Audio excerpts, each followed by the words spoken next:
கடந்த 4ஆம் தேதி அதிகாலை 2 மணியளவில் பெங்களூருவில் உள்ள பையத்தராயனபுராவில் 2 பெண்கள் மற்றும் ஒரு ஆண் இருசக்கர வாகனத்தில் சென்றுள்ளனர். அப்போது கருப்பு நிற கார் ஒன்று அதிவேகத்தில் வந்து இருசக்கர வாகனம் மீது மோதிவிட்டு நிற்காமல் சென்றது.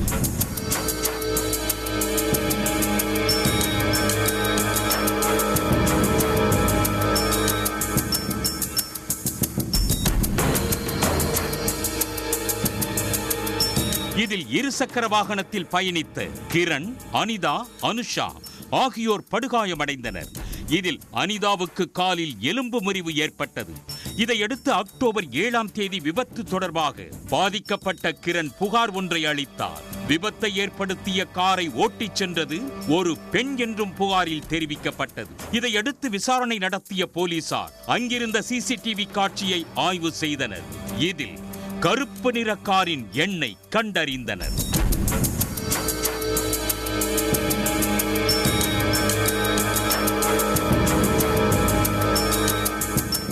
இதன் பின் நடத்தப்பட்ட விசாரணையில் காரை ஓட்டிச் சென்றது பிரபல கன்னட நடிகை திவ்யா சுரேஷ் என்பது கண்டுபிடிக்கப்பட்டது.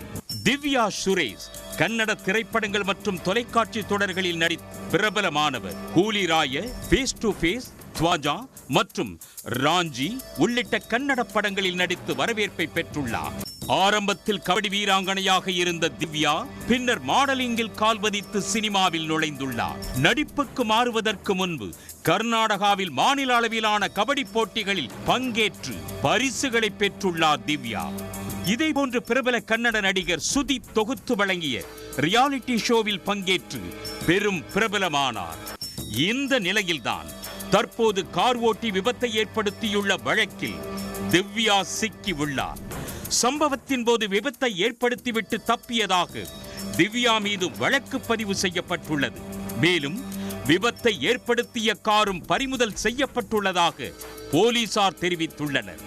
அவர் மதுபோதையில் கார் ஓட்டி விபத்தை ஏற்படுத்தினாரா என்றும் போலீசார் விசாரணை நடத்தி வருகின்றனர். இதனிடையே கடந்த 3 ஆண்டுகளுக்கு முன் திவ்யா விபத்து ஒன்றில் சிக்கினார்.